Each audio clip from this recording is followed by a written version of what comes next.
Say hey, hey, say hey.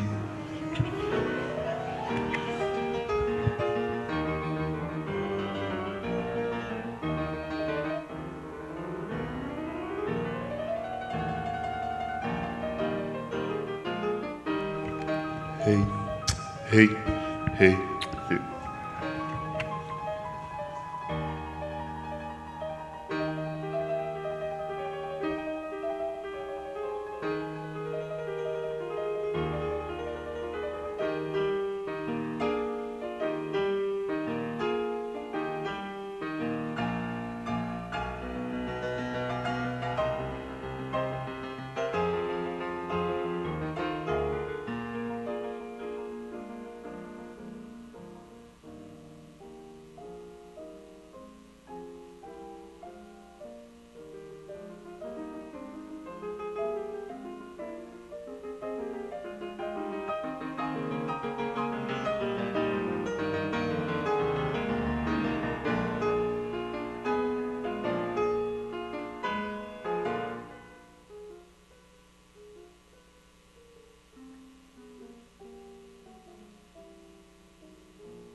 Okay. Yeah. Ryan? Huh?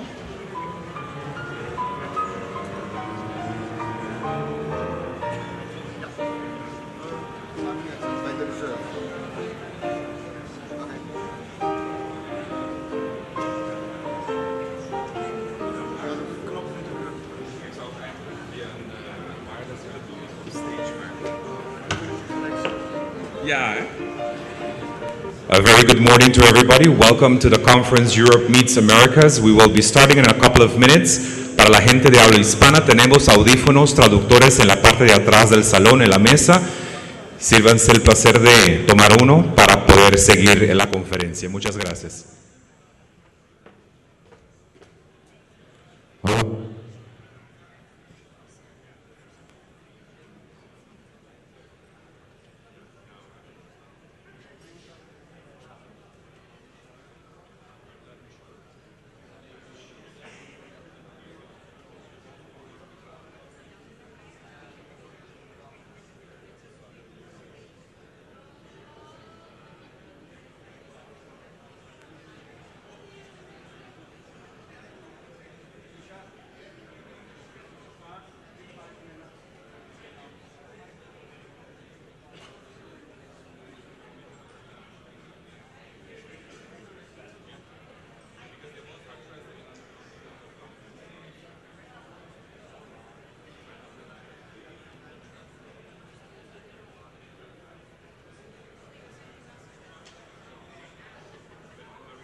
Good morning, everyone. We would appreciate everyone please taking their seats. We hope to begin the program within the next few minutes. Thank you. Damas y caballeros, muy buenos días. Les pedimos que por favor tomen asiento.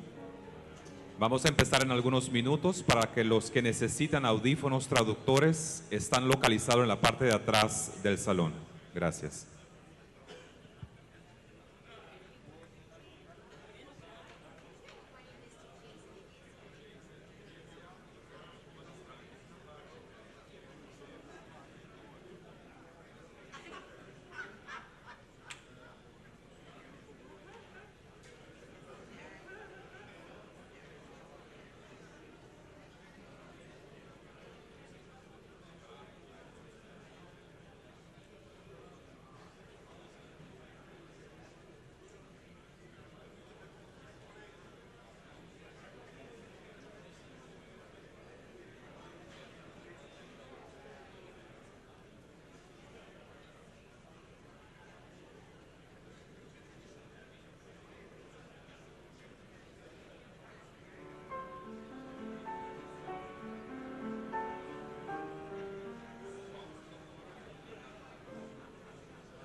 Ladies and gentlemen, good morning.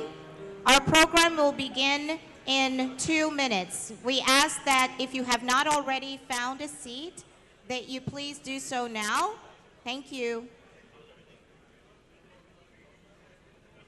Damas y caballeros, buenos días. Les pedimos que por favor tomen un asiento lo más rápido posible. El programa va a empezar en 2 minutos. Gracias por su atención.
Ladies and gentlemen, may I have your attention, please?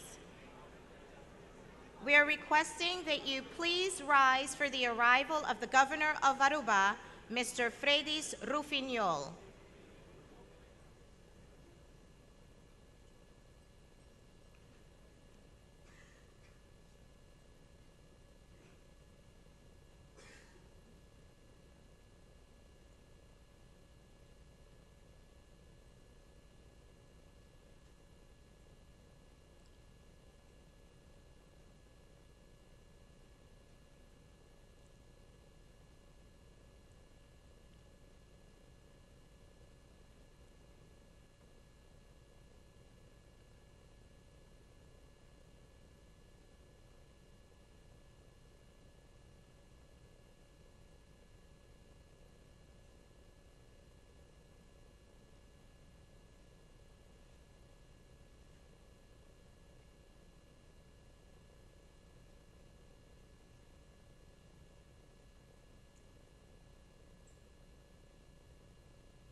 Thank you. You may be seated.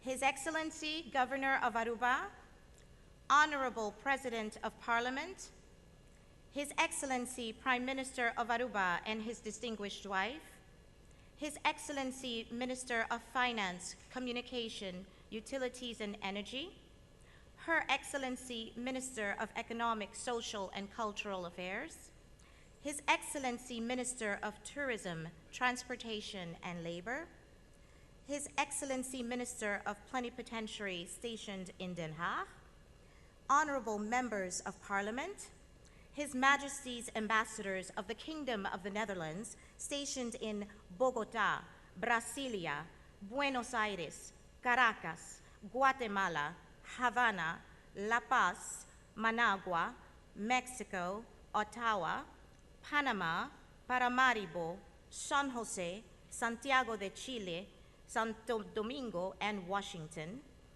Consul General of the Netherlands stationed in Miami, Consul General of the Netherlands stationed in Rio, Minister of Plenipotentiary stationed in Washington, Director General for External Economic Relations of the Netherlands, distinguished members of the Aruban, European, and Latin American business communities, distinguished guests, invitees, members of the press, ladies and gentlemen.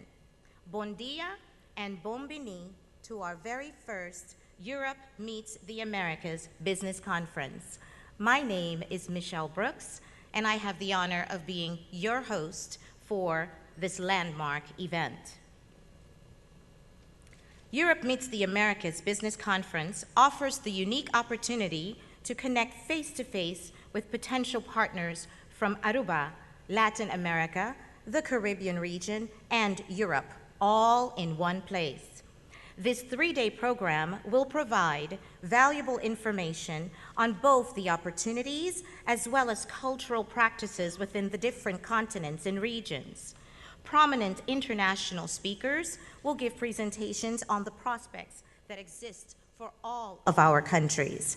The regional ambassadors of the Dutch Kingdom are present to provide specific information on the respective countries they represent, as well as provide support in building your networks within those countries. During the presentations today, we recommend you write down any questions you may have for our speakers. You will be invited to ask your questions directly to the speakers during a panel discussion at a later time in the program. Our moderator to facilitate the discussions and question and answer portion of the program will be our very own Mr. Ryan Maduro.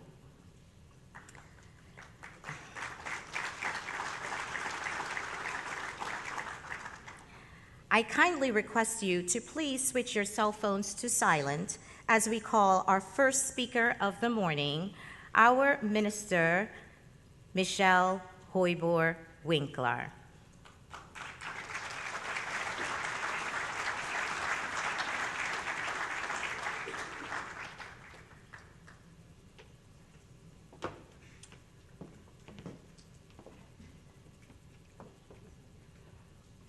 Ladies and gentlemen, I share this moment with our Minister of Economic Affairs because we have had developments that require for us prior to initiate this conference to stand still at circumstances that shook the kingdom, naturally the island of Curacao and Aruba as a sister island, and the people of Aruba are so attached to the people of Curacao that the news that we received yesterday of the killing of a very known politician, Mr. Helmut Wiels, really shook the community of Aruba, the community of the kingdom, and make us realize that the foundation for a state of law that we all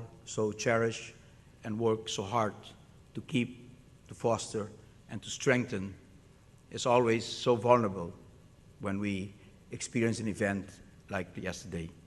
In the name of the people of Aruba, I expressed last evening our condolences to the family Wheels. I spoke to the Prime Minister of Curaçao, expressed our solidarity, and also expressed Aruba's support in this very difficult moment that the community and the country of Curaçao are passing through. So I would like to ask you to stand up for us to have just a moment of silence to remember Mr. Wheels and to think and reflect about how much still we need to do to secure the state of law and secure safety in all parts of the world. Thank you.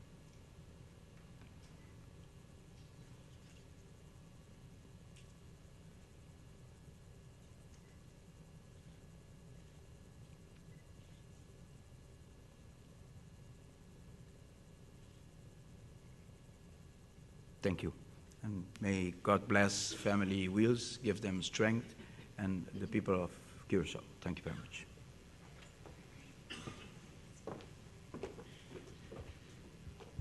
Good morning, His Excellency Governor Brifugnol, Chairman of Parliament, Prime Minister, colleagues, distinguished guests, good morning.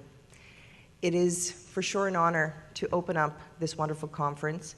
I do apologize for not going down the list that Michelle went down, or else my 15 minutes will be up.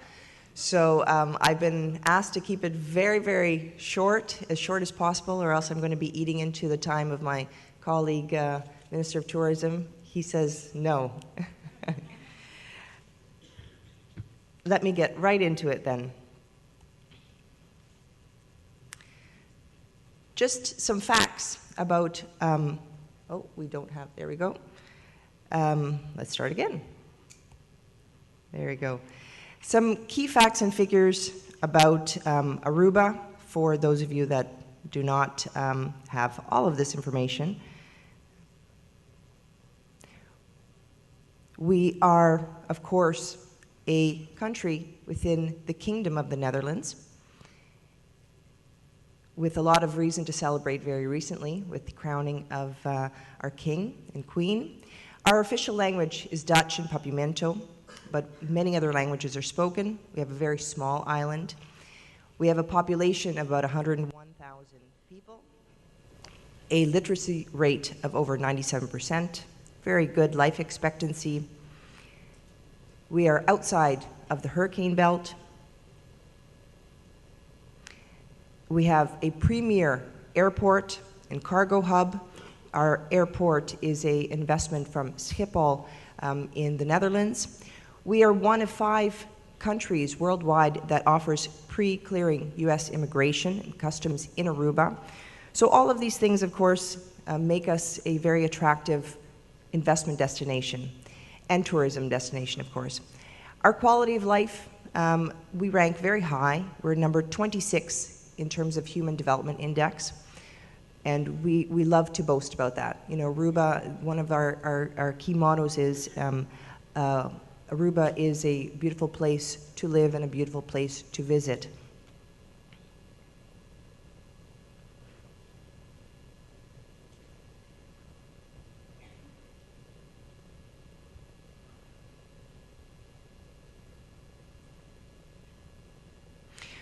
We also have a very dense population. If you look at that map again, we're ranking number 18 in the world in terms of population density. So, you know, the likes of New York and India. India is number 33. So we do not have, let's say, a lot of available space. But we like it that way. It's nice and warm and cozy. In terms of our macroeconomic drivers, we have a number. Tourism, of course, being the lion's share of our macroeconomic activity. And of course, that gave us thought in terms of, you know, what in terms of diversification for Aruba's economy could take place. And if you look at Aruba in terms of a life cycle, just as a product, you see that in the 1920s, 1930s, with the introduction of agriculture and the oil industry, we went through an introduction, a growth, and a maturity stage. In the 1960s, we went into a tourism-driven with the building of the first hotel, and of course that went into more of a tourism-dependent phase where we currently are at. And that goes back to my slide about population density. Of course, we cannot continue to build more and more high-volume mass hotels.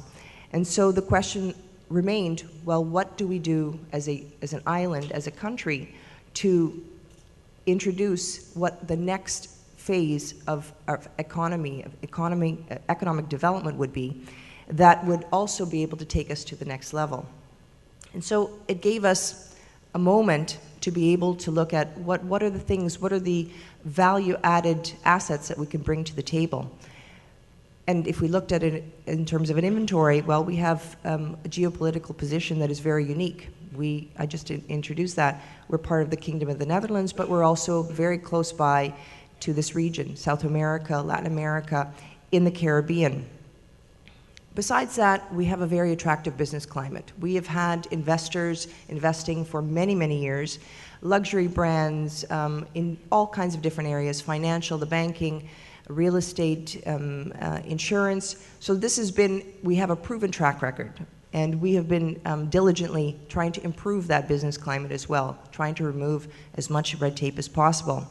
With the introduction of ARENA, that is the organization that has done much of the organizing of this event today. We are also very accessible. I mentioned the airport.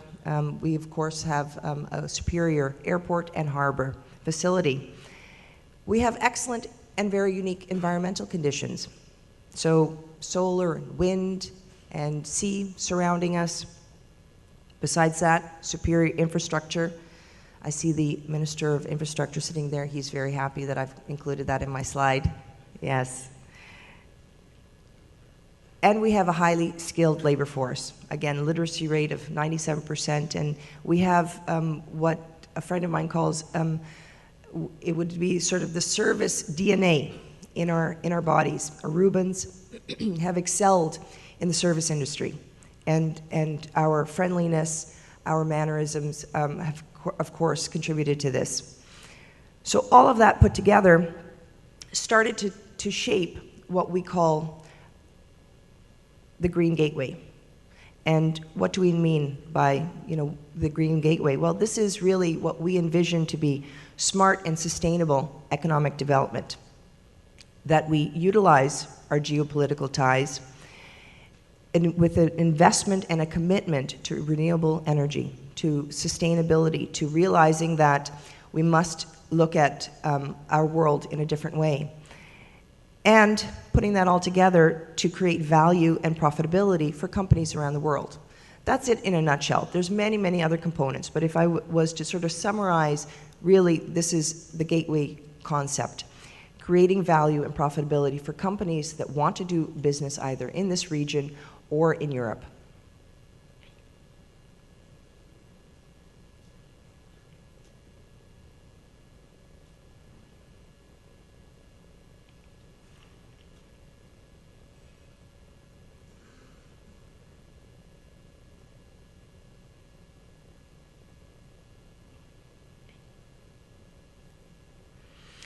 If we look at what are the things that Aruba brings to the table for it to create this value that we talk about, well, there are a number of things, a number of factors that we would bring that we feel are unique and would add, again, that value and profitability to companies that choose to include Aruba in their business model.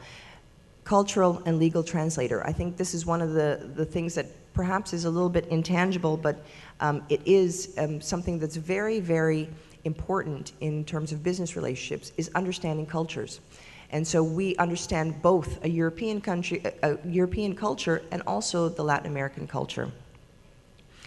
Diplomatic ties. We heard the long list of ambassadors and consul generals that are here today. We have a fantastic network around this region, around the world really, that we consider to be really part and parcel of Aruba. We are a great sales representative in this region. I'll talk a little bit about that in a minute. the processing and logistics, again going back to the infrastructure that we have, and professional services. We'll hear from a number of the big four companies that are going to share with you their business, what they see as their added value to this particular concept, and really putting it all together as the gateway.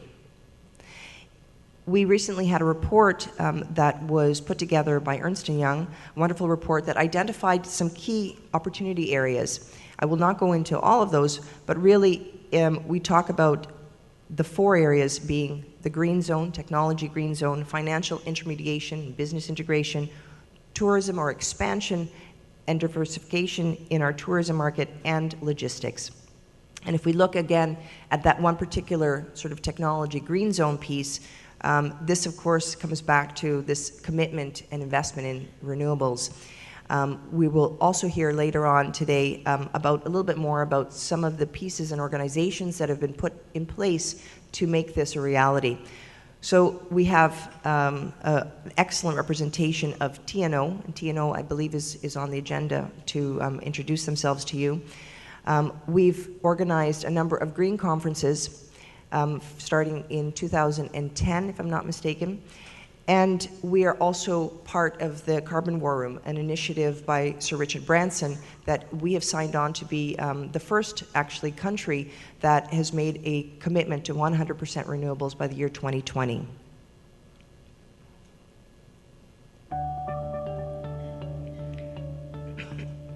But we have survived as human beings because we have been able to adapt to change and to make changes in our activities when it was necessary to survive.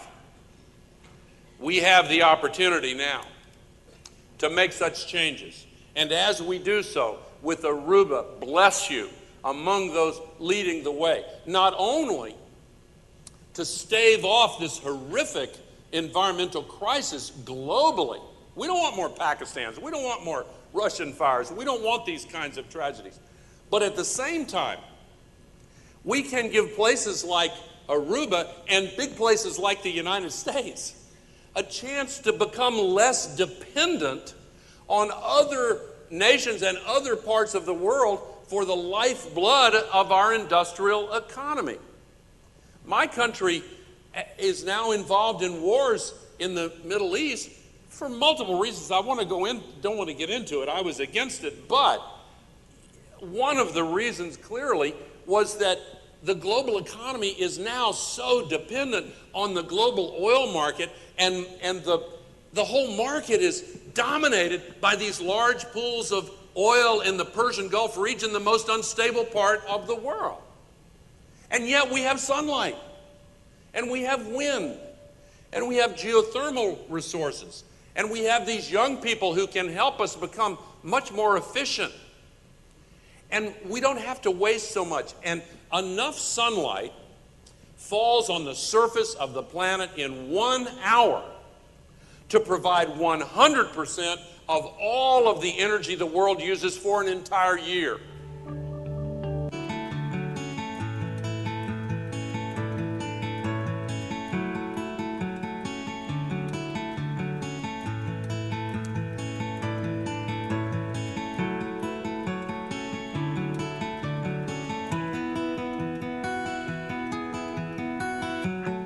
This isn't a 10–20% improvement.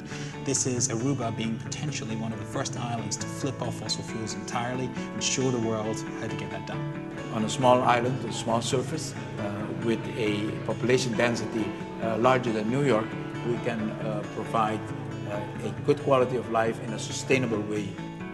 This vision of Aruba is a win in many different ways. They get a much more competitive economy. They produce new jobs around the renewable-based industry. It gives them a much cleaner, a much safer, a much more profitable way forward.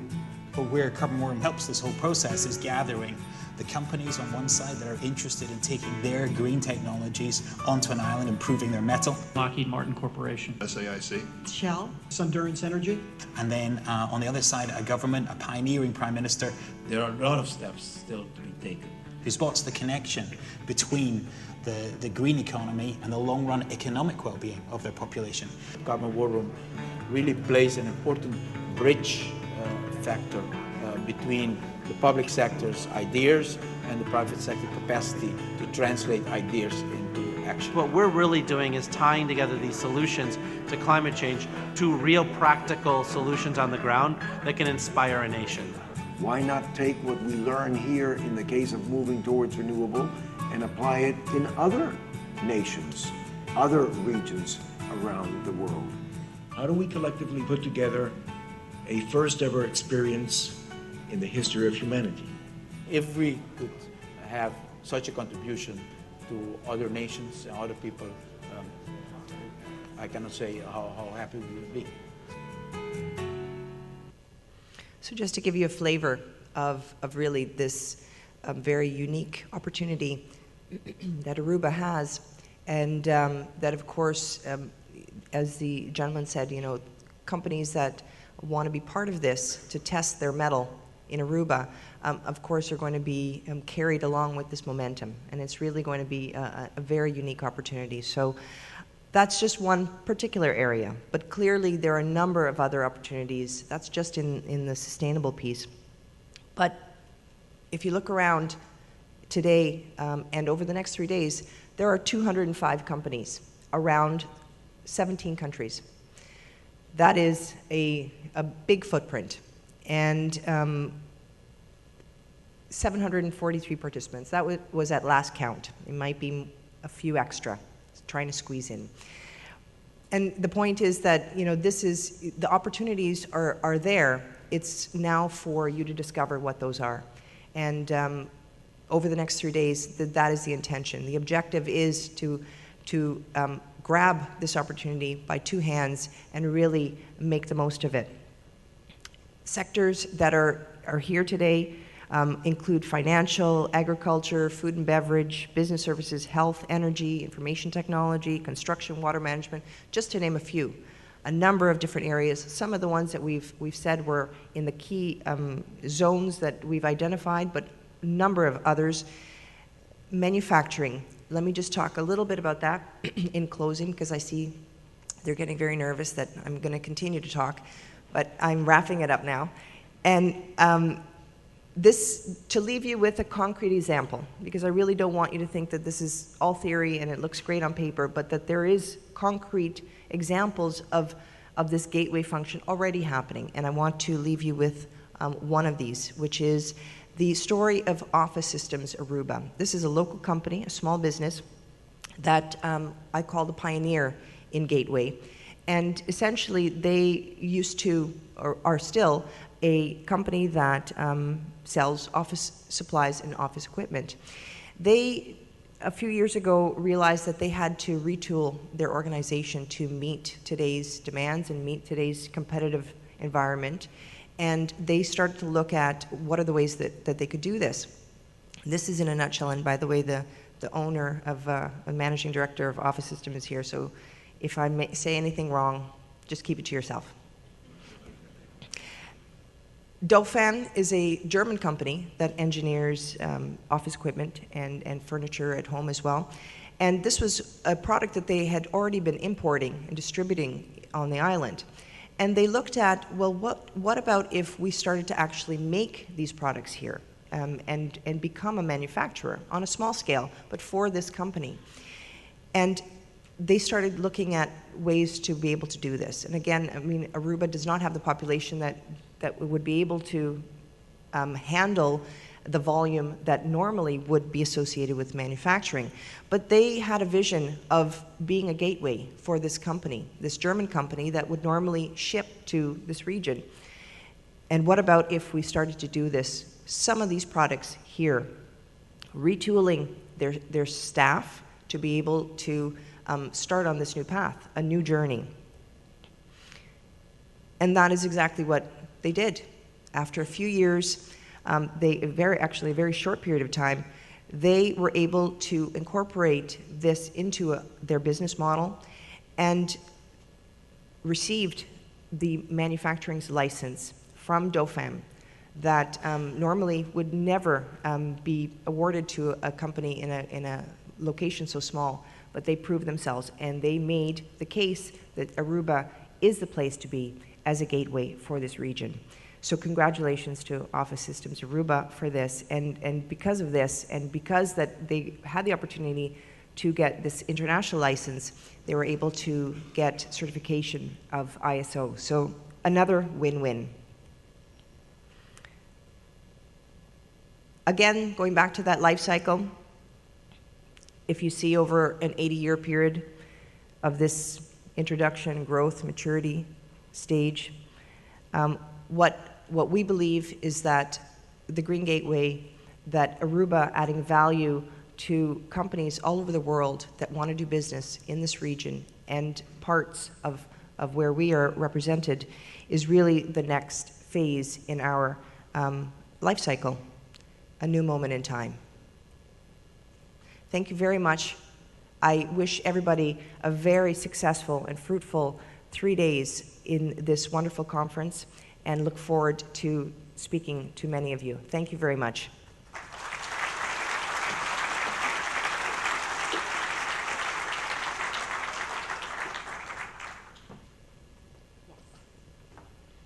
Thank you, Minister Michelle.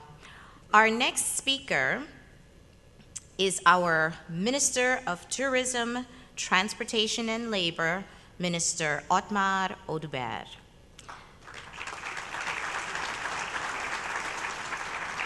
As Minister Oduber comes to the stage, I would like to ask the owner of Ford number 24734, please remove your vehicle. It is blocking the emergency exit of this resort. Please remove your vehicle. Ford 24734. Thank you.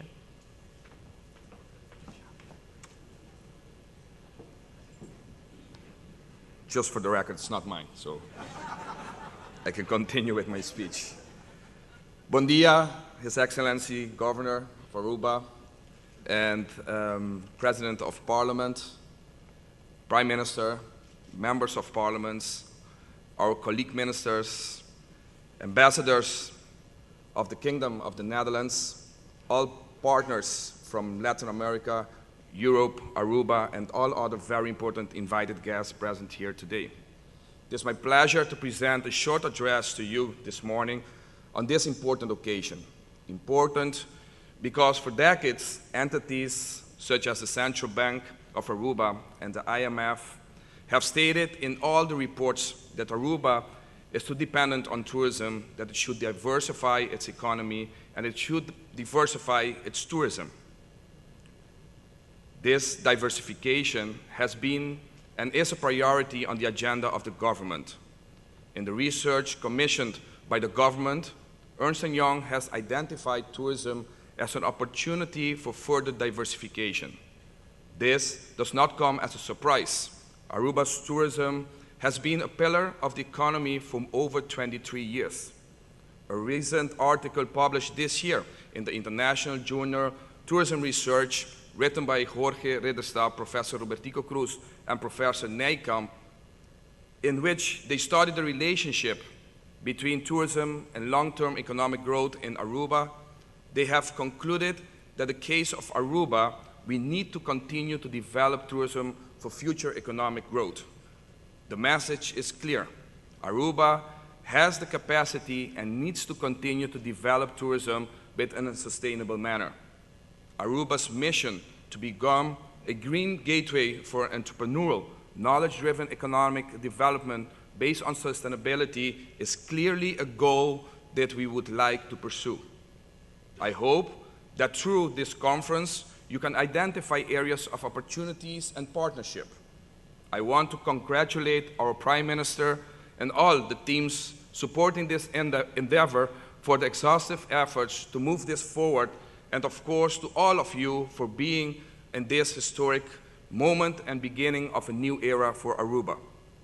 It is important to first of all establish that Aruba has a tourism and is marked with a history of successes. The island has a successful transformation and has transformed from an industrial-based economy to a tourist and service-based economy. Tourism has become an engine of economic growth. For the World Travel and Tourism Council estimates in the 2012 studies that tourism in Aruba accounts for 66.6% of the GDP and 68% of total employment. Worldwide, Aruba ranks in the 5th place for employment participation and 14th for its contribution to the GDP. Tourism received has grown from 283 million guilders in 1986 to over 2 billion guilders in 2011. More recently, tourism received in 2012 has grown with 3.5%. Aruba stands out in the Caribbean with higher hotel averages, daily rates, higher revenue per available rooms, a higher hotel occupancy, and outstands our competitors in this area. Tourism arrivals continue to increase, and we expect a strong growth of over 20% in cruise visits for this year. It is important for Aruba and for you to know that Aruba has a competitive product. It has excelled in terms of securing one of the highest level of spending per arrival of tourists, in maintaining an adequate and affordable supply of air seats, in conceiving a solid and diversified accommodation mix, in developing an viable infrastructure, just mentioned by my colleague, and in spawning a large loyalty base of tourists and a community that supports tourism. These are all strong considerations in choosing Aruba as your partner business. If you partner with Aruba, you will be associated with a strong brand. Aruba stands for reliability, security, hospitality, happiness, stability, success, partnership, a leader in the Caribbean, and a high quality of life broadly shared by our local residents. As you can agree, all of this forms a good basis for expanding our tourism economy and embarking on new opportunities.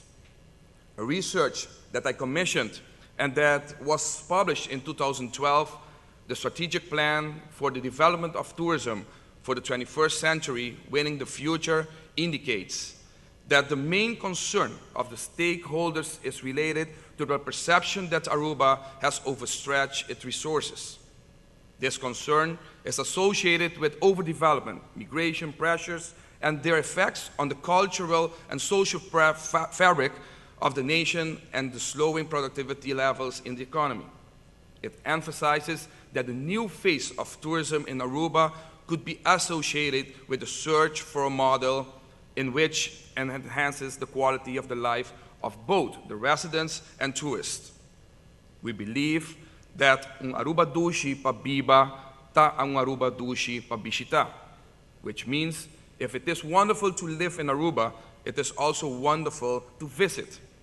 By diversifying our economy and our tourism development in a sustainable manner, we accomplish that.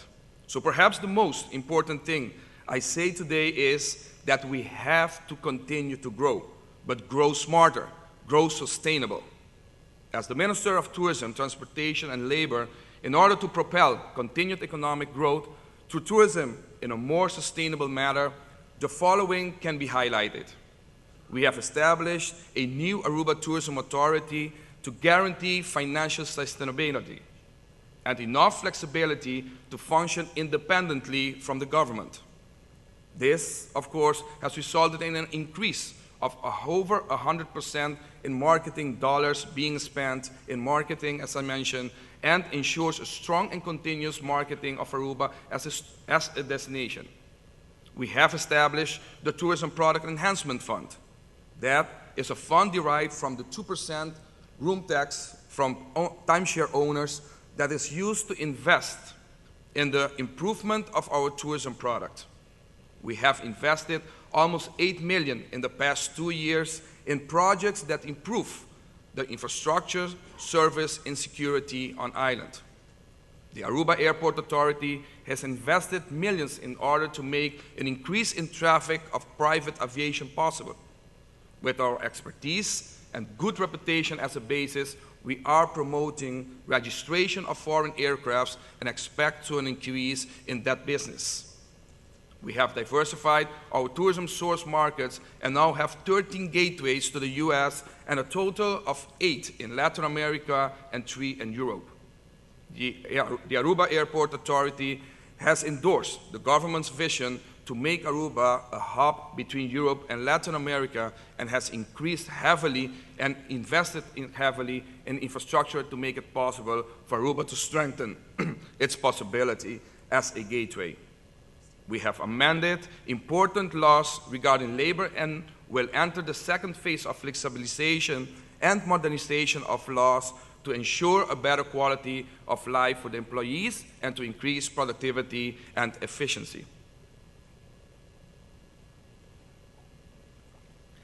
As to agriculture, restaurants and hotels are now using more local produce. However, the demand is much higher than the supply. We are in the process of reaching agreements with Riohacha, Colombia, and St. Martin for knowledge transfer in tourism specialization. We are also signing during this conference a letter of intent between the local transportation company Autobus and the water and energy company WEB for a smart way of providing electricity for the electric buses. I must say, there is interest from Europe to use Aruba as a showcase for this purpose. Everything that I have mentioned above can be seen as opportunities that can be further developed. That leaves me to my final point for today. The government's commitment to establish Aruba as a center of excellence for tourism, tourism knowledge, training and consultancy, and center of knowledge in sustainability seems to me to be a natural phase of development to be recorded in Aruba tourism history book. It is a perfect example of diversifying tourism in a sustainable manner. Aruba has been much in demand to provide expertise in the areas of tourism product development, marketing, and public-private partnership, amongst others. And this Center of Excellence will provide the necessary infrastructure for this. I therefore totally endorse the intention to establish the strategic partnership between the government of Aruba and Marriott International to found the Bill Marriott Institute for Sustainable Tourism and Economic Resilience, the tourism gateway for the Americas. In light with our tourism history and with the commitment and passion we are moving forward, I believe that we will be a success. This would be a successful endeavor, and I thank you all for your attention today and wish you all present here today a fruitful conference. I hope a lot of business ideas can be tested and given form and substance while you are here in Aruba. Thank you, enjoy our happy island, and may all of you get a little bit more to know and a little bit more to learn from and a little bit more to experience in the future. Thank you very much.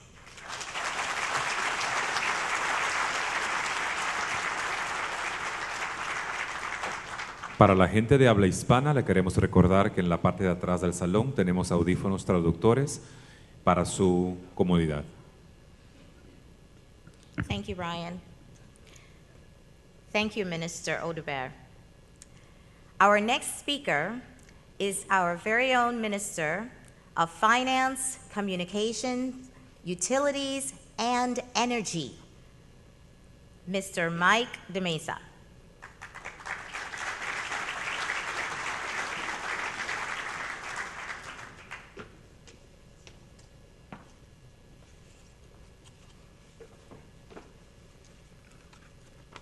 Good morning. Welcome to Aruba.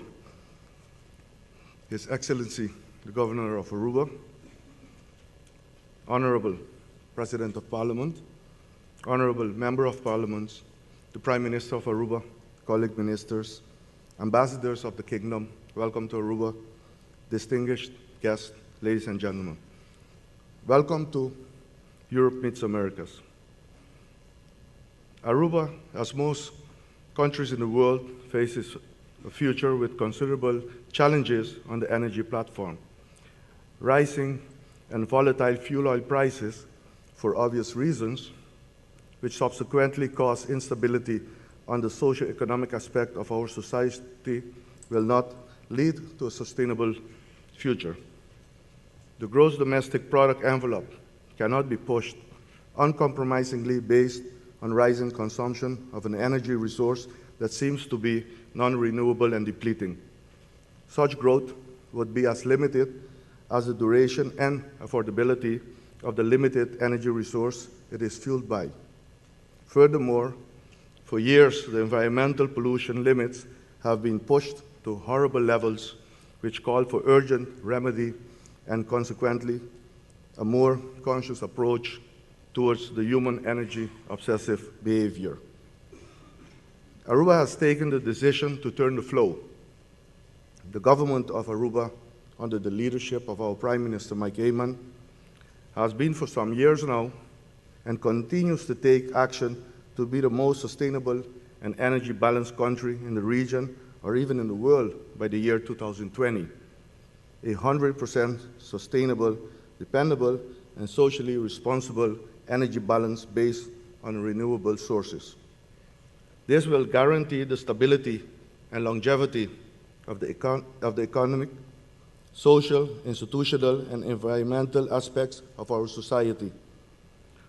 The policy of the government of Aruba is based on an aggressive supply-side management and demand-side management policy and program. The demand-side management program in execution today entails very much energy awareness and educational programs, residential energy efficiency programs, construction of a smart community living lab project, designing green government buildings, replacement, for example, of all street lights by more efficient LED lights, tax incentive programs for alternative energy. For example, energy-saving equipment went from over 20% import duty tax to 2% import duty tax. Automobile, hybrid cars, 50% import duty tax dropped to about 12% import duty and 40% reduction on road tax. Electric cars, also 40 to 50% import duty tax dropped to 2% import duty and about 60% reduction in road tax. Residential, alternative energy production, and urban solar projects. To import equipment systems for residential production of power, the import duty used to be about 26%, has dropped to about 2% duty, for example, on windmills and solar panel systems.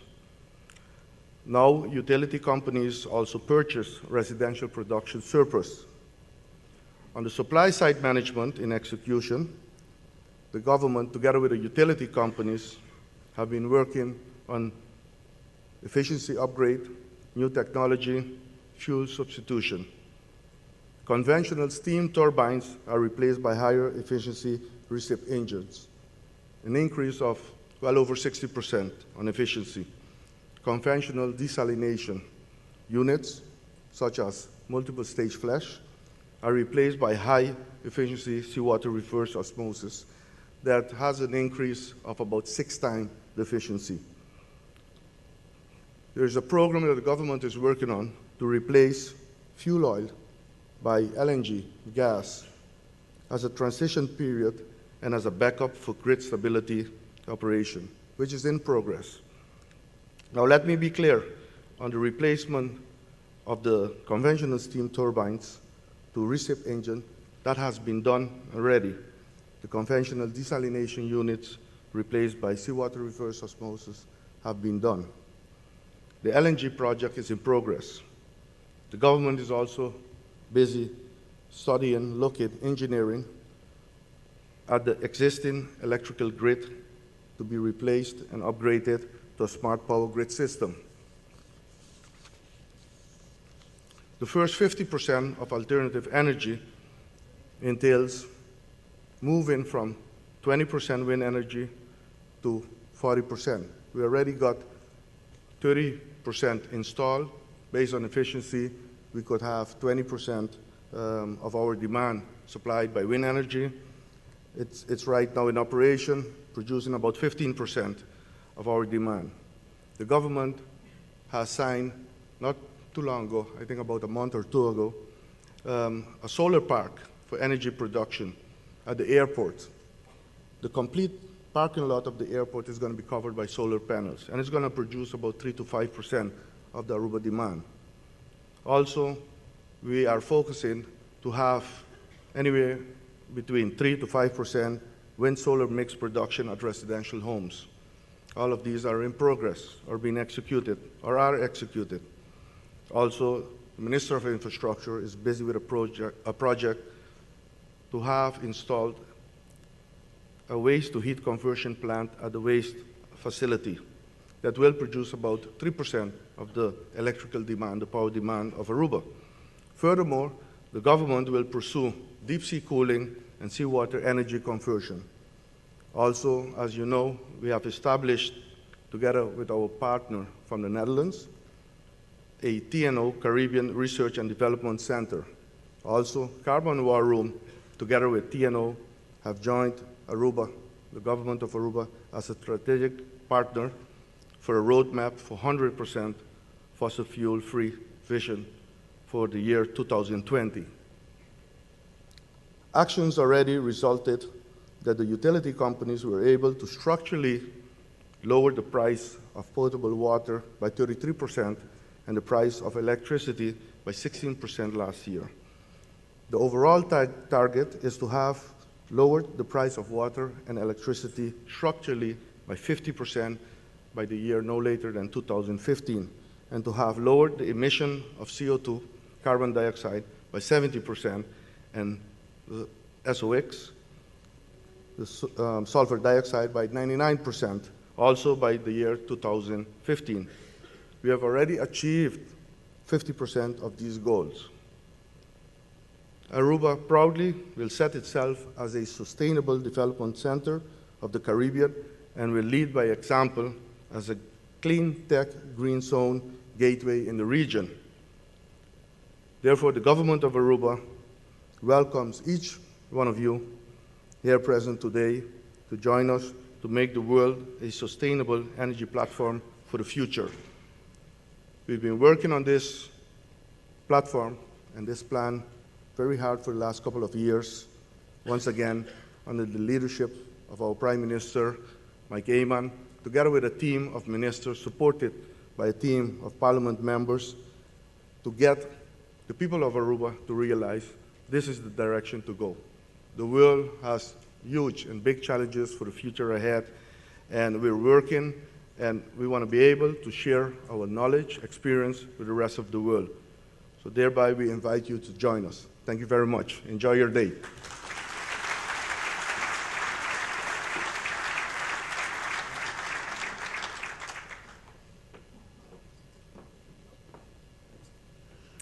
Thank you so much for that information, Minister de Mesa. This conference for the people of Aruba, it truly, truly marks what we believe to be a landmark event. And we cannot thank all of you enough for joining us this morning and being part of what we believe to be history in the making. Before our next speaker comes to the stage, I would like to acknowledge two of our ministers who we did not previously mention, but who are most definitely an integral part of the successes we've achieved thus far. Our Minister of Infrastructure, Minister Seefinger, and our Minister of Justice and Education, Minister Dowers.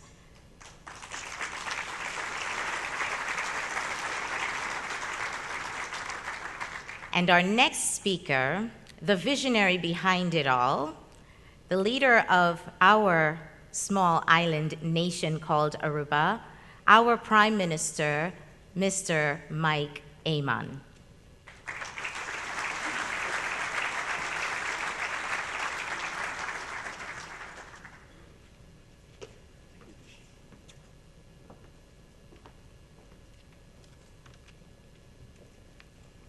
Your Excellencies, distinguished guests, thank you for your presence here this morning and during these next days. In our inspiration of the foundations of Christian democracy, there is a saying, and in Dutch it says, een mens komt niet tot zijn recht dan pas in relatie tot anderen. A human being doesn't become a human being without relationship with others. It is an essential reason why we are here today. During these next couple of hours and next couple of days, we will share many statistics, many analysis of how and why this gateway is possible, how the benefits of a small island close to South America can open doors for European companies and institutions, how the constitutional historical relationship of Aruba with the Netherlands and with Europe could open doors for companies, institutions, entrepreneurs in South America that are looking for new opportunities within Europe. And that is very important because most of you are here to find these new opportunities and find these new open doors in order to foster your company, in order for your institutions to grow. But it would be wrong if we don't stand still at the real reason, in any case, the real reason why Aruba is doing this. We looked around our own island and looked around the world, and we find that just economic growth, as we have known it for the last couple of decades, does not really provide the happiness and well-being that we would like our people to have. Not only the people of Aruba, but the people of the world. A great philosopher, Mr. Buber, once said, "A person cannot approach the divine by reaching beyond the human. To become human is what this individual person has been created for." We cannot only look at numbers, we cannot only look at materialistic successes and think that with that we will create happiness and well-being for the citizens of our countries. It is important to bring human values to our endeavors for progress and growth.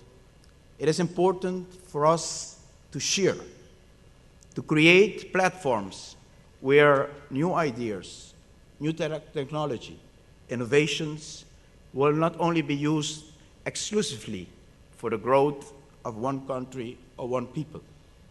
Innovation of the human mind, creation of the human intellect cannot become something exclusively for one people or for one country. We need to share these opportunities because only if all of the people in this world have fair opportunities to success, only if all the people of this world get an opportunity to grow, to send the kids to school, to have a decent income, to have the opportunities to see art and culture, to share in literature. Only then we are creating the circumstances for a better world. And we have looked at ourselves as a small country, and naturally it would be too much of an ambition to think that Aruba could do something that has an international and world impact. We are too small for that. Our population is too small for that. Our reach is too small for that.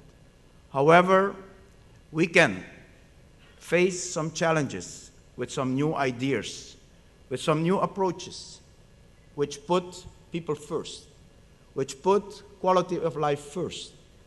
And when we could be successful, we could maybe share this with some larger communities, some larger countries, some of the world's citizens all over the universe. So that is the motivation that accompanies us on this project and on this endeavor that we have taken as our responsibility as a small island. We are looking, yes, for well-being for our own citizens, for new economic opportunities for our own citizens, but we are looking at it in a way that we believe that also has value for others.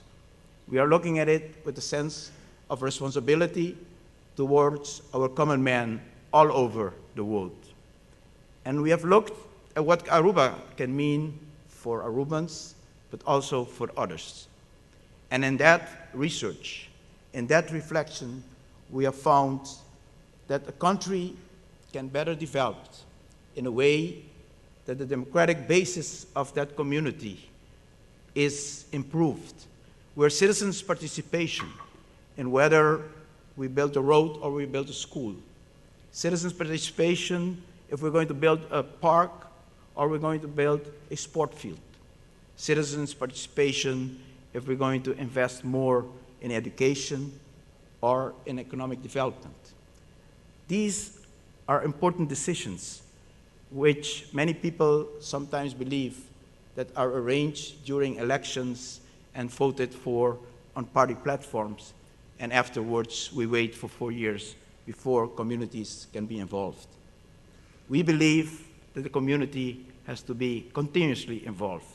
We believe in platforms as social dialogues, where we bring representatives of the employers and the employees together.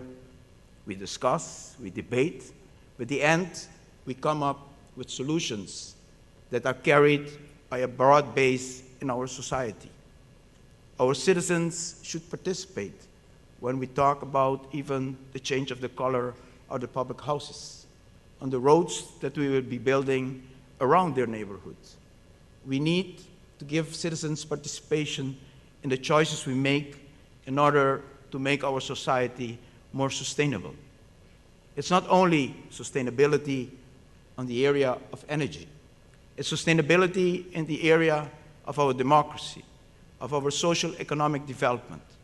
So that's the reason why we welcome universities to Aruba like Harvard to have a discussion with us as leaders of this community and island, but also all our experts and our representatives to talk and have these profound reflections on what we can do together in this world to better the quality of life of all citizens.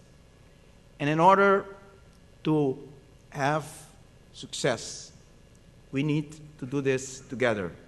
Together with large institutions, with larger entities. Aruba has consciously chosen to remain part of the Dutch Kingdom, not because of financial support.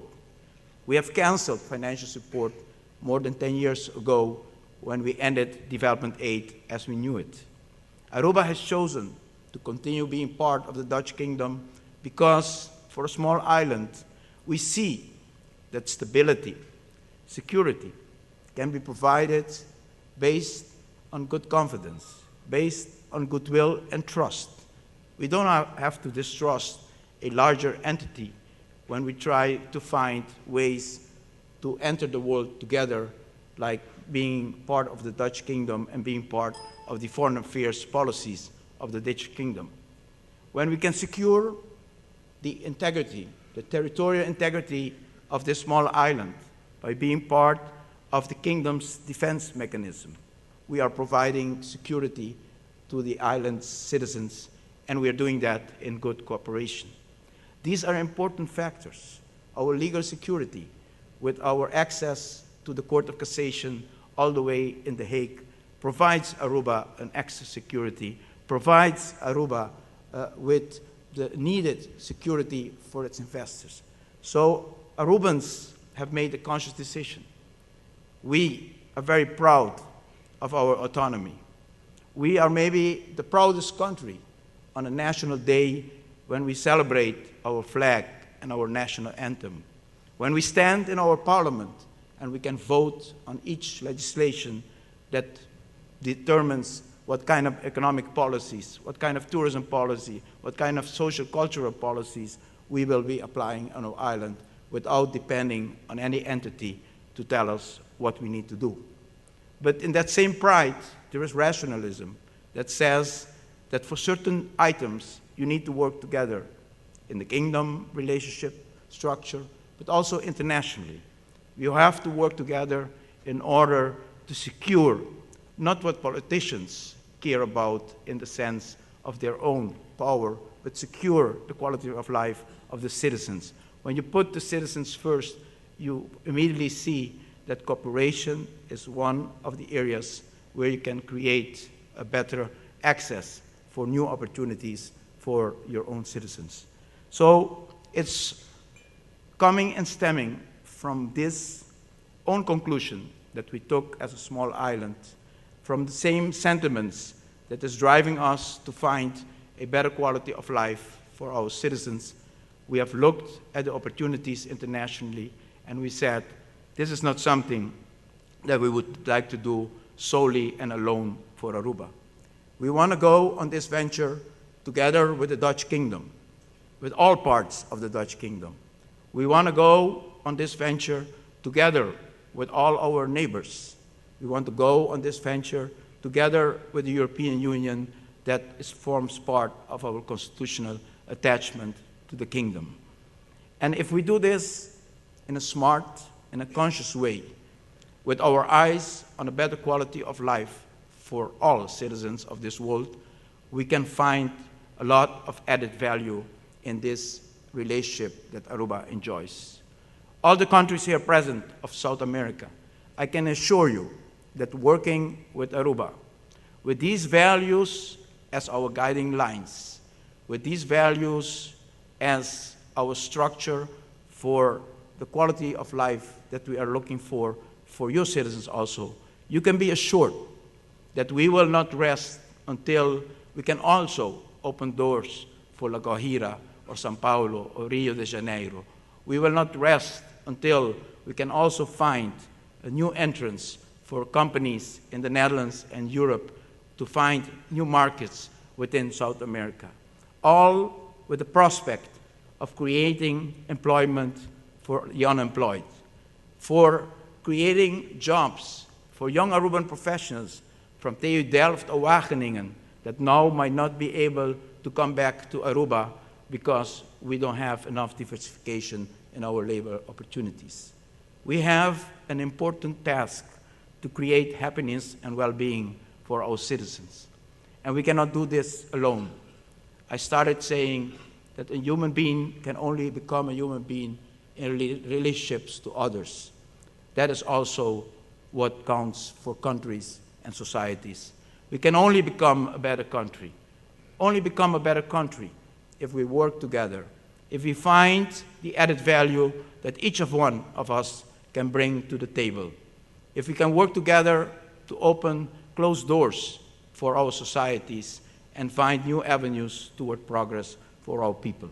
And that's the commitment that we are making here today with Europe Meets Americas. We're trying to open doors for Aruba naturally, but we're also trying to open doors for other continents. We want the unemployed in Colombia, Bolivia, or Venezuela to know that working with Aruba, we might create some new economic activities in their country so they can have a better life for their children and a better future for the young. We want the European countries to know that islands like Aruba may be far from the European continent, but we form part of a very long history and have a long tradition and relationship that creates a special opportunity. We have some access, some knowledge of the region that can be very helpful for institutions, because it's not only about companies and it's not only about profit. When Rietveld Academy opens up in Aruba, which it did a year ago, it's not only creating some new economic possibilities for this very prestigious art and culture institution in the Netherlands. But it's creating an opportunity for a young person in Chile or in Ecuador or in Santa Lucia to come to Aruba and follow classes in art and culture that they may have never found the opportunity to follow all the way in Amsterdam. So we are opening doors. We are creating new avenue for progress and growth for every citizen that we could touch and that we can be a difference for. So we would like you to be a partner in this higher goal. Yes, it's about making progress and growth for your company and institution, and that is very important because you need to grow in order to have return on your investment. But we'll always have to remember that at the end, it is for quality of life for our citizens, and that's really why we are doing it. Thank you very much. May God bless you on this very important occasion.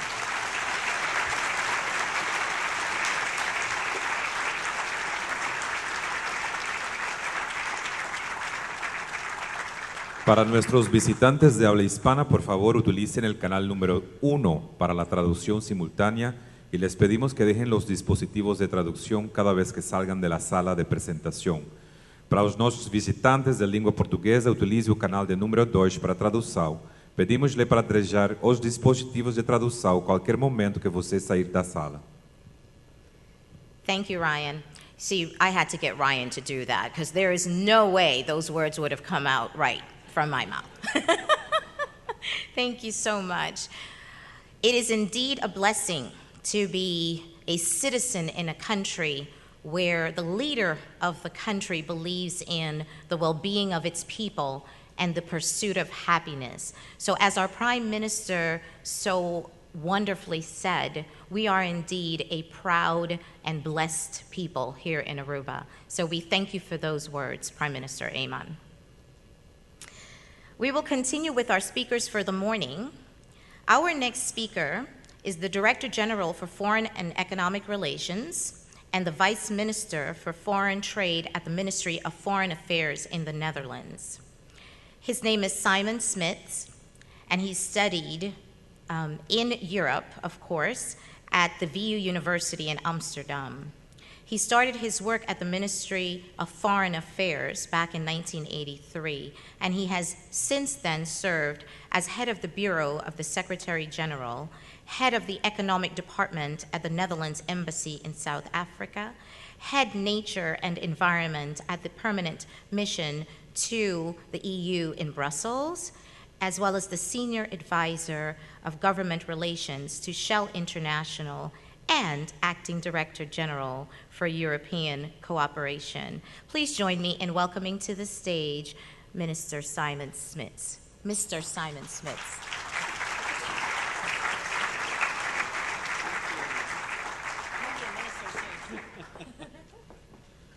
I don't know whether I will be a minister soon.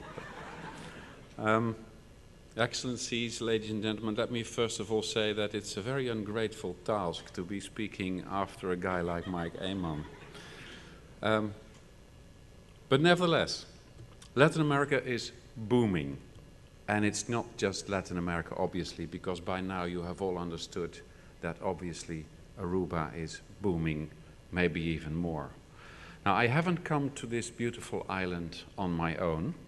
I have with me some 20-odd colleagues from the Ministry of Foreign Affairs, as well as dozens of Dutch entrepreneurs with me on a trade mission. And could I please show some hands, both the colleagues from the Netherlands and the Dutch entrepreneurs.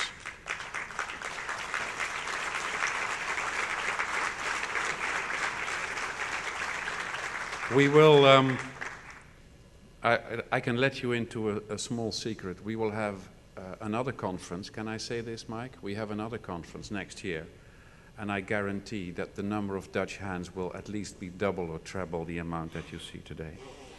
Now, in recent months, there has been quite a lot of publicity about this conference. And people have been asking me questions and saying, a trade mission for Aruba, is that really feasible? Wouldn't it be wiser for Dutch entrepreneurs to just pick Latin America as their base? Are you sure that you can get Latin American, South American entrepreneurs to come to Aruba for a thing like the AMA conference? And what can Aruba offer them, and so on and so forth? Well, basically, of course, they're very good questions. And I think all entrepreneurs should ask themselves these questions before they go into any venture or join an economic mission or whatever. So here are my answers, and I'd like to say thank you to both Ministers Hooiboer and Minister de Mesa for paving the way so clearly and eloquently this morning. First of all, wouldn't it be wiser for a Dutch entrepreneur to pick Latin America? Well, I would say that very much depends. Some big companies might go it on their own, but then you have to be able to pick your way into still the jungle of bureaucracy. You need to speak the language, to be familiar with the culture, to be aware of safety issues, and by the way, no such issues here. And Arubans have these knowledge at their fingertips. So let me just give you a few examples also from my own recent practice. Very recent practice. Arubans know that giving a hug or a kiss can sometimes be more appropriate in Latin America than shaking hands. Now that's something we Dutch are pretty awkward about. So, or we either shake hands or we overdo it with the hugging and the kissing, which is not effective either, you know. And Mike Eeman has showed himself to be an excellent teacher in that. I still need some lessons from you, Mike. Arubans are, of course, fluent in Spanish. The average Dutchman can order maybe a tortilla or a coffee or a cerveza in Spanish, or they will say cerveza, and let alone Portuguese. I remember Mike Eeman, when we were in Rio with the then Crown Prince and Princess, starting his speech in Portuguese, and that made quite an impression, and that's an asset. Flying then to Venezuela or Colombia takes less than an hour from Oranjestad. From the Netherlands, as we have experienced, it will take you at least 8 or 9 hours, if you're lucky and you leave on time. And then there's sometimes a question of suitcases not arriving. So for a Dutchman, Latin America is far away, both physically and emotionally. But Aruba, to a Dutchman, it feels like home, like coming home. And Arubans feel at home in Latin America because they are part of the South American family. Now, another question that I've been asked quite a lot is, are you sure Latin American entrepreneurs will come to Aruba for the conference? Well, I would simply say, look around you and draw your own conclusions. If you're not from Latin America yourself, then probably your neighbor is. Could I see our visitors from, let me call it, the South American continent? Could you raise your hands, please? Not bad at all. And also there, always room for improvement, but very, very welcome. Now, the third question, what can Aruba offer for, in this case, I will limit myself to Dutch entrepreneurs now and in future? Well, if you put that question to a Colombian, what he or she gets out of Aruba, they will say, well, it's a fantastic holiday island. Excellent hotels, friendly staff, helpful, safe, affordable, and probably a week's holiday in Cartagena will probably cost me more than a week in Aruba, including the flights. If you put the same question to a Latin American businessman or woman, he'll probably add, and I've heard this added also by my Dutch entrepreneurs yesterday during our meeting, that Arubans are very reliable business partners, that they're hard workers, that they're smart people, that they have entrepreneurial spirit, and that they are innovative in areas like the environment and green energy. And we've seen the examples already this morning. And if you ask me personally, I can also say that obviously Aruba is part of the Kingdom of the Netherlands, a proud part of the Kingdom of the Netherlands, and we are proud that Aruba is part of the Kingdom of the Netherlands. And the Kingdom of the Netherlands is in turn a member of the European Union. And I'm quite sure that Laurens Jan Brinkhorst will have to say something about that later. So, ladies and gentlemen, Aruba's reputation and qualities, we can be very brief about them. They're both excellent. The challenge is how to use them to their best effect. Now, the Latin American continent has more than 500 million inhabitants. And truth be told, about half of them are still on or below the poverty line. And that's really a distressing statistic, you could say. But let's not forget one thing. South America is growing at a very fast pace. 5% is not unusual on an annual growth rate. So every year, the markets are being increased by millions of relatively affluent consumers. And even though growth is slowing a little bit, the World Bank still expects an overall growth of about 3.5% for 2013. And that is something, I'm afraid to say, we will not see in the Eurozone for quite some time. There's ample materials, there's fuels, there's a good agriculture and horticulture potential. I will not go into all the obvious economic statistics that are known to you, but there are, I think, a number of initiatives that are very important also to team up with for Dutch as well as Latin American as well as Aruban businessmen. I'm talking about expanding the infrastructure, I'm talking about building roads and harbors, expanding airports and setting up new air links. And I think again there, Aruba can just pick you up from Colombia if you have a problem flying here. And this is exactly what happened in the past few days. So Dutch entrepreneurs are, I think, very much interested in the opportunities that are arising. We have a lot of incoming traffic in the Netherlands, but also we have quite a few missions here. But let's get back very briefly to my central question. How can Aruba better exploit its qualities and opportunities now and in future? Well, Ernst & Young has published an elaborate study on Aruba's economic sectors with this potential. They will, of course, be elaborated later on in the day by Jan-Peter Balkenende. Sustainable energy, financial, commercial services, tourism, logistics. And these are obviously the ones to build on, and I think you full well realize that. Ladies and gentlemen, I'm not a businessman, although I did work for Shell for a spell. But I hope you won't mind me voicing just a few ideas on enterprise. First, tourism sector. It's a very strong sector. The tourist infrastructure is, I think, top-notch, and the tram will soon reach each and every corner of the island. Well, maybe not all corners. Some need to be, you know. So we're also seeing these days, you can expand that because you are, and we are witness to this, you're perfectly well organized to do these large business conferences. You have direct air connections with Brazil, Colombia, Panama, you name it, several cities in the US, and a morning plane from Amsterdam, if it leaves on time, gets here in the afternoon. So time is on your side. And also the tourism sector, we discussed this yesterday, might provide new opportunities in terms of food distribution, because if you now look at the big cruise ships coming here, they are mostly supplied in the mainland like Miami. But if there is sufficient throughput capacity on Aruba, this could also be done from here. And larger volumes of food imports might also, of course, lower the food prices in your Aruban supermarkets. Financial sector services, we've already heard something about it. Good tax environment, of course, essential if you are to compete on an international market. And I think Minister Mike de Meza has unfolded very promising plans to enhance Aruba's financial climate even further. Last suggestion, knowledge and technology. Aruba's target, we all know it, CO2 neutral by 2020. Ambitious, but also visionary, I think. TNO is based here, there's a windmill park.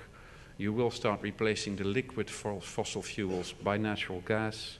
Solar panels will feed into the grid. So things are moving really in the right and green direction at an incredibly fast pace. So I'm really convinced that you will get that target in 2020. So if anybody deserves the name of Mr. Sustainability, I think it's Prime Minister Eman himself. You are transforming Aruba into a center of knowledge on wind energy, promoting solar energy, investing not only in the tram but also electric buses. And this approach is all about innovation and technology. And it has been proven that that is the cutting edge for any business to be successful and indeed for any country to be successful. But we can see this technology in a slightly wider context. Plants and machinery delivered by European and American companies, they need to be maintained and repaired. You need technicians for this. You have a highly educated workforce. Now, American and European suppliers would have to send their staff all the way to the South American continent. It's expensive, it's time-consuming.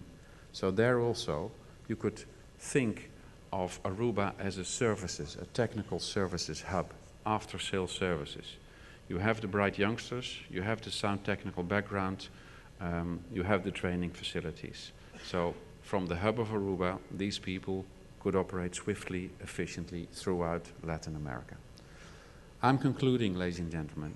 Aruba is a promising island with great potential. And maybe I'm not a businessman, but I do see lots and lots of opportunities here for entrepreneurs.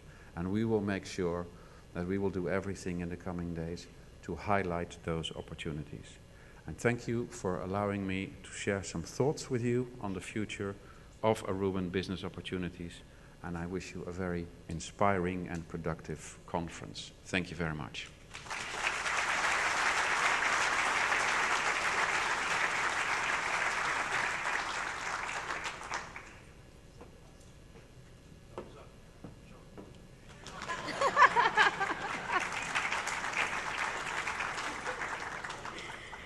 Thank you so much, Mr. Smits, for those wonderful words about our country and our vision for the future of all of our countries. Thank you so much for that. Our next speaker, as mentioned already by Mr. Smits, is Mr. Laurens Jan Brinkhorst. Mr. Brinkhorst has had a long political, European, and academic career. He was Minister of Economic Affairs and Minister of Agriculture. He was also a member of the Netherlands and European parliaments. Earlier in his life, he served as Deputy Minister of European Affairs.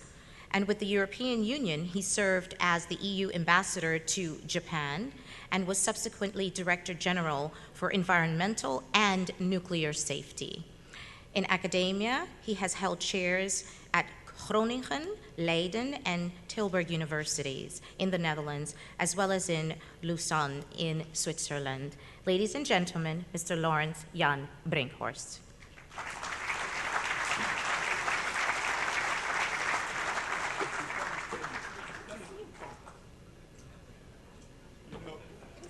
These are new habits, ladies and gentlemen. Mr. Governor, Mr. President of the Staten, Prime Minister, Ministers, Ambassadors, ladies and gentlemen. It's really a very great honor to be able to say a few words here because we have just heard some very practical, I think very important points, but I think above all, the inspiration by the Prime Minister is, I think, perhaps the key asset here because we need nowadays another kind of message than the message of pessimism which has been prevailing and which is even there just around the corner. Your integrity, your vision, and above all your willingness to put ideas into practice, I think is a great inspiration, Mike. And so it's a great honor to make a few comments. And I think these few comments have to do with the theme called Europe Meets the Americans.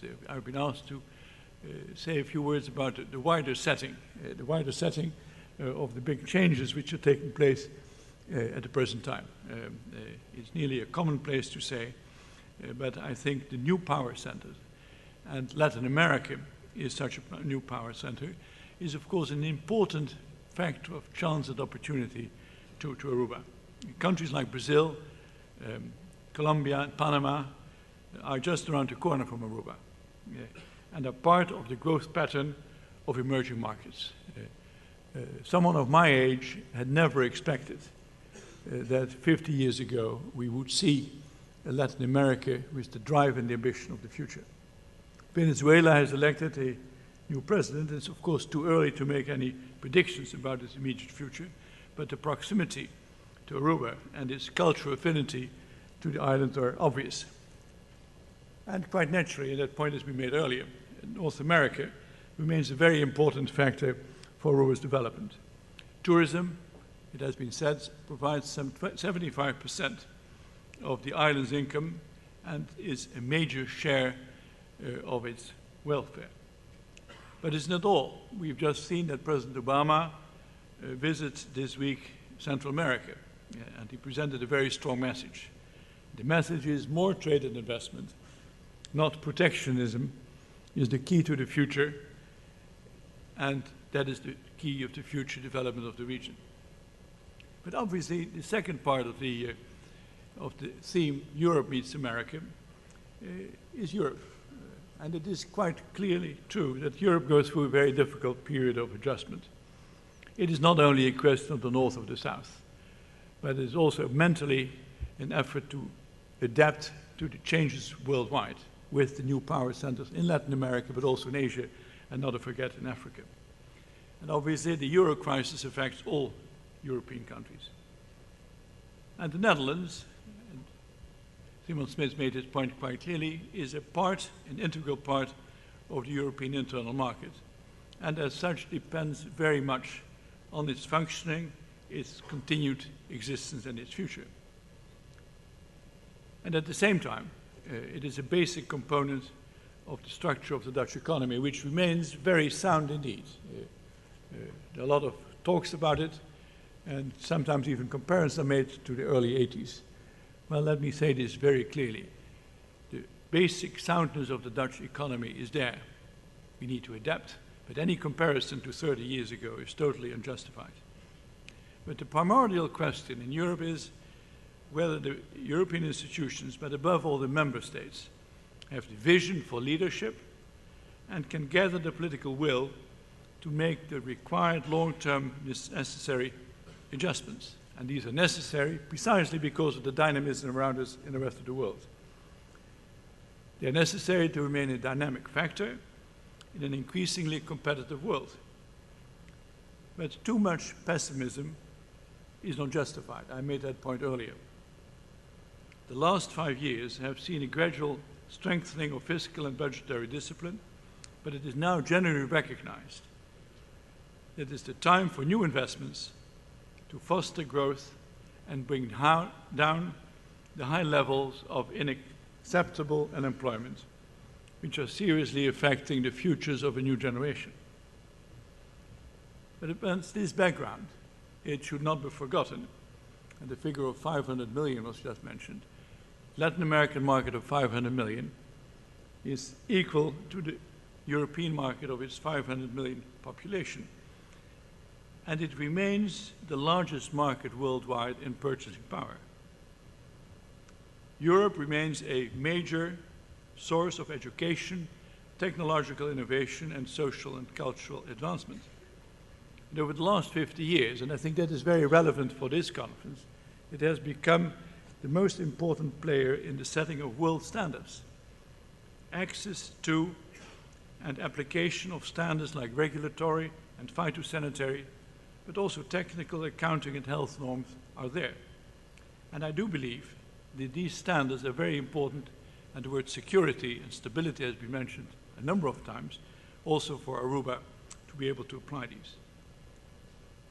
This, of course, is the global setting, which has a major impact for the Netherlands, its overseas countries, and therefore in particular Aruba. And it is very telling that just at this time of crisis, a few months ago, the new EU trade agreement with Colombia and Peru and with all Central American countries has been signed. And I think this is a sign of the enormous strength and deep-rooted political and cultural affinity between our two continents. So I believe that thanks to the background of this government, and I do think that it deserves to be there for the next 4, maybe even each 8 years. Prime Minister, you're going through a period to have new elections. But with this stability and this unity of vision in the country, I'm sure the government will continue to do its good work. This background of Latin American, European, and North American commitment stands a lot of chances. But this by itself, of course, is a major factor for business, from Aruban and overseas. And this stability has become a crucial factor in the relations within the kingdom, especially with the Netherlands. It has also been noted, and I think this point was made earlier by Minister de Mesa, that the overseas rating agencies in the IMF have recently resulted in the readiness of the Netherlands to contribute to lower interest rates for Aruba on the international markets. And the outlook for stable budgets and reduction of public debts is another positive factor which I think will be very helpful for new businesses coming to Aruba. And it is also witnessed by the social pact between the main social partners agreed on the island a few months ago. So far for the global setting. And just to finish with a number of specific points concerning this new agenda, and I'm very happy that Simon Smith made these points very practical. The conference is, of course, about a new agenda for the future of Aruba, building on its existing achievements, but exploring new openings based on new built strength, its location, the climate, and of course the population itself and its quality. Aruba strives towards sustainable development to overcome the vulnerability of the past. Its dependence on fossil fuels, symbolized by the presence of the refinery over so many years. Indeed, it was said energy independence requires the rapid development of new sources of energy, wind and solar, and perhaps indeed geothermal energy. And this can provide new employment and secure jobs. And the word TNO has been mentioned. The Dutch National Research Organization, which is physically located here and will make, together with the Carbon War Room, an important contribution to the future. We just heard about the creation of a new school of tourism, the Bill Marriott School. I had the honor and pleasure of meeting Mr. Marriott just last year. He's a few years older than I am, but he's still very strong, and he created the possibility of creating this school, and I think this is a very important tool for the future. But the fact, of course, also, the ambition of Suriname, of Aruba to become a hub is there. And we know that the hub is a very important factor. But what does this mean in practice? Everybody wants to be a hub of some kind. And the number of islands in the Caribbean are large. We want to hub each other and we want to hug each other. Most islands have comparable practices and backgrounds. Above all, it is for that reason a question of providing added value and distinction. And that is what this conference is about. What is specific, what is creative, and what is giving business opportunity. Of course, against the background of innovation and sustainability, as we've all said. But above all, today and now is the place to act and not to talk. And success talks for itself. For more than 20 years, the world has been talking about sustainable development. As the European Union representative in the Rio Conference of 1992, the same words which we heard for so many times, very eloquently also by Al Gore and Mr. Figueres, were stated. But now is the moment of acting. And I think the willingness of a government to commit itself, as a prime minister, but as all the government ministers around, is a very important sign. Aruba can showcase practical examples of what works and what does not work. And such examples will soon impress partners outside who want to share information, experience and knowledge. But it is essential to start at home. The ambition of this conference must therefore be to engage, to interact, and to set a new agenda for the future. And the presence of most ambassadors of the Kingdom of the Netherlands, of MKB Netherlands, of KLM, of Schiphol, is very important. But certainly the presence, many presence of business practitioners and business organizations of Latin America should guarantee a positive outcome. In order to become a functioning hub for the linkage between the continents, Aruba must develop a set of tools which are indispensable for companies from Europe to do business in the Americas and vice versa from Latin America in Aruba. And the question for a potential investor or businessman will always be, and it has been said before, why should I work through Aruba rather than directly with the country at hand? Well, the question is very clear. Criteria for Aruban attractiveness will be the subject of that discussion tomorrow, when you have the meeting to meet together, discussions tomorrow. Issues very practical, like the proximity of financial institutions facilitating overseas business, the capacity to overcome regulatory and other administrative barriers, the cultural and logistic contributions towards easing business links, and as a result, more rapid returns on investments. These should be subjects for discussion tomorrow, because otherwise, this is a very nice meeting, but the day after tomorrow, we'll go home. So very concretely, this is the discussion and the agenda for today. Let me conclude. The Europe Meets America conference takes place at a crucial period. Historical power structures are rapidly changing. New opportunities present themselves. Aruba is located at a fascinating crossroads. The time has come to act. In the word of Walter Hallstein, the very first president of the European Commission more than 50 years ago, there are realities which can be changed.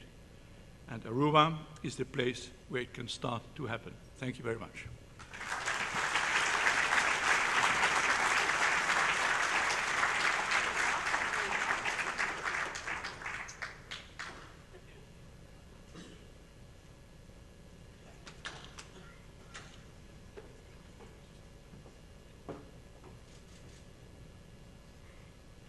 I believe that Professor Brinkhorst thought I was telling him his time was up. I wanted him to wet his whistle so he could continue with that beautiful speech that he just made. So thank you so much for that. Thank you very much. I believe on our program at this point, it states that we were going to have an MOU signing. That will not occur at this point in the program. We have some details that need to be worked out before we can have that signing done, and so you will hear more from us regarding that later in the program. Before we continue, our governor is going to be departing. Governor, we thank you so much for being here this morning, and we would like to ask everyone to please rise for the departure of the Governor of Aruba.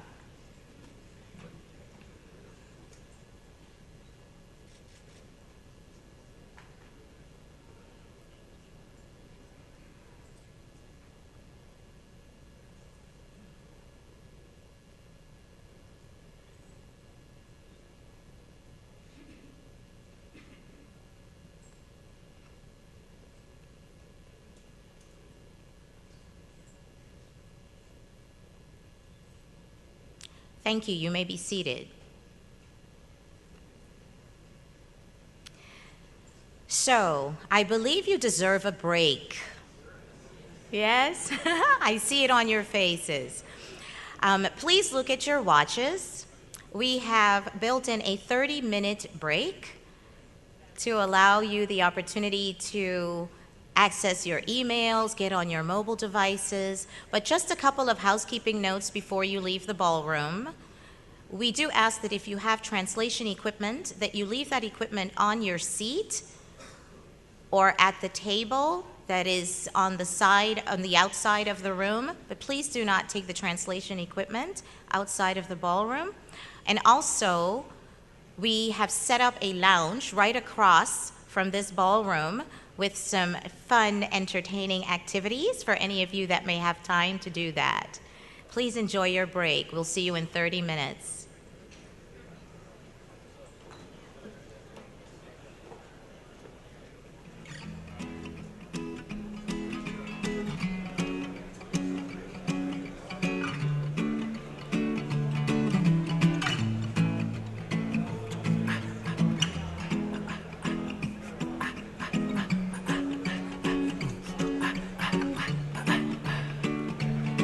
Well, you done me in your bed, I felt it. I tried to be chill, but you're so hot that I melted. I fell right through the cracks, and I'm trying to get back.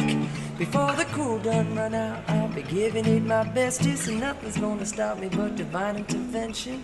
I reckon it's again my turn to win some or learn some, but I won't hesitate no more, no more. it cannot wait. I'm yours.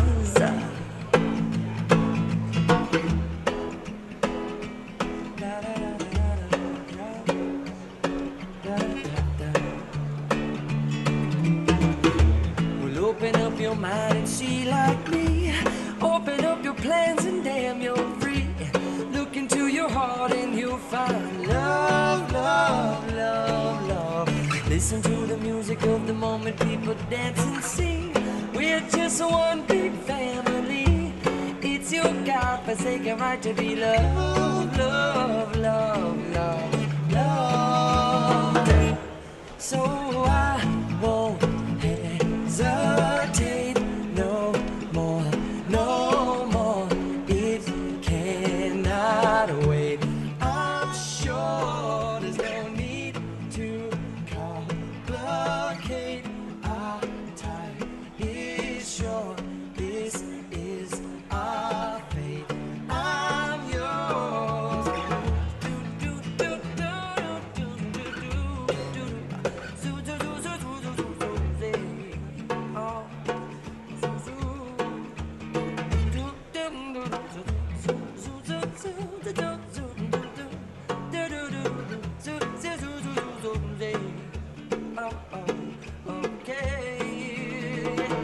I've been spending way too long checking my tongue in the mirror and bending over backwards just to try to see it clearer. But my breath fogged up the glass, and so I drew a new face and laughed. I guess what I'll be saying is there ain't no better reason to rid yourself of vanity and just go with the seasons. It's what we aim to do. Our name is our virtue, but I won't hesitate no more, no more. It cannot wait. I'm sure there's no need to complicate. Our time is short. This is our fate. I'm yours. Open up your mind and see like me. Open up your plans and damn, you're free. Look into your heart and you'll find that the sky is yours. So please don't hesitate no more. Oh, no more, no more, no more. It cannot wait. I'm yours. Yes, I won't hesitate. Oh, no more. You said it, Tony. That was the day. I'm yours.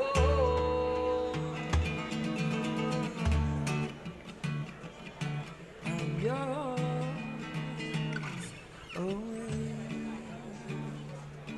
I'm yours.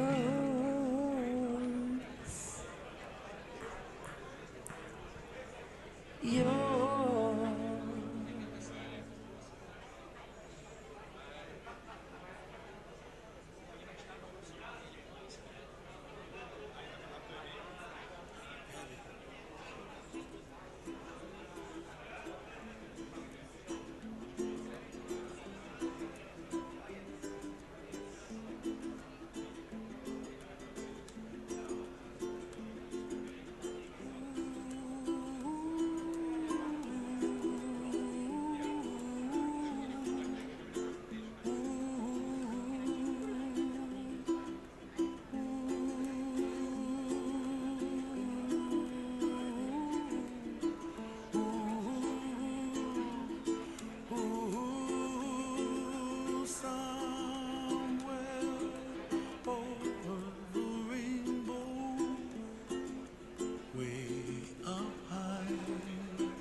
top, that's where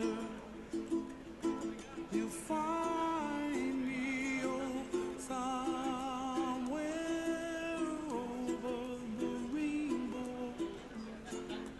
Bluebirds fly, and the dream that you did to, oh why can't well, I see trees of Greenland, red roses too. I watch them bloom for me and you, and I think to myself, what a wonderful world. Well, I see skies of blue, and I see clouds of white, and the brightness of day. I like the dark, and I think to myself, what a wonderful world. The colors of the rainbow, so pretty in the sky, are also on the faces of people passing by. See friends shaking hands, singing, how do you do? They really say, I love you. I hear babies cry, and I watch them grow. They'll learn much more than we'll know, and I think to myself, what a wonderful world. Someday I wish upon a star, wake up where the clouds are far behind. Be where trouble melts like a lemon drops, high above the chimney top, that's where you find me, oh, somewhere. Is goed. Maar dat is, niet, dat is van iemand anders. Dus weet je, als ze zo meteen voorkomen. Maak niet naar maakt niet uit. Kan het gewoon voor dream that you did to, why, oh why can't Ik heb een mini-jack audio.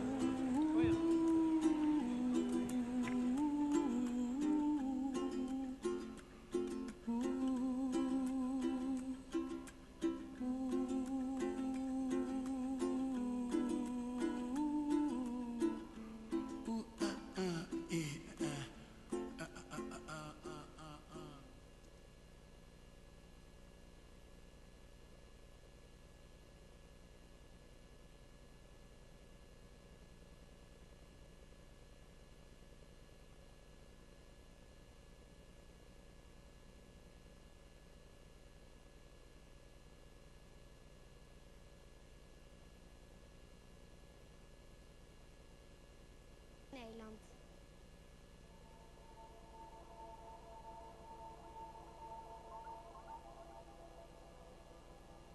Bestuurders van Nederland. Ik wens jullie en onszelf veel inspiratie.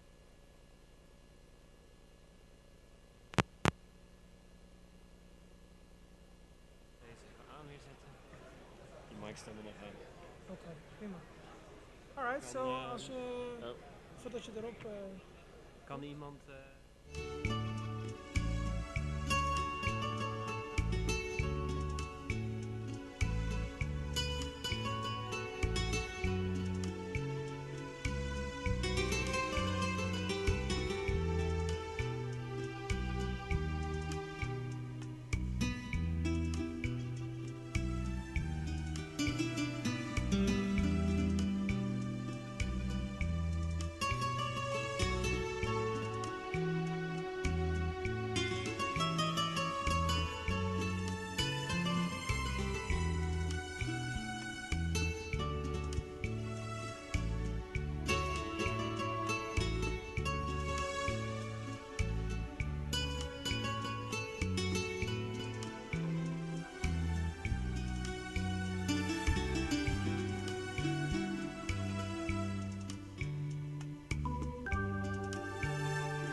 10 minutos más antes de empezar la siguiente sesión. Mais 10 minutos antes de retornar. 10 more minutes before we start the next session.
Santé.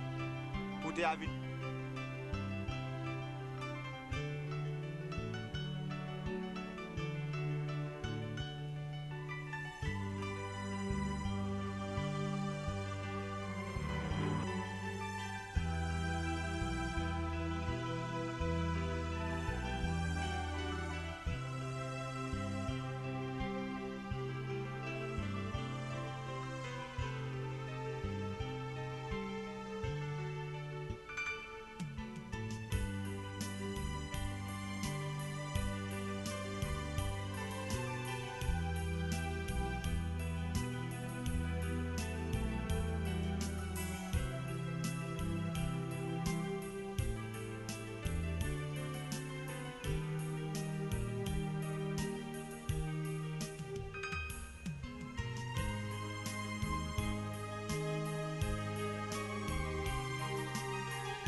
We kindly ask everybody to direct themselves to their seats as we will be starting shortly. Damas y caballeros, por favor, sean amables de dirigirse a sus asientos que vamos a empezar dentro de unos instantes.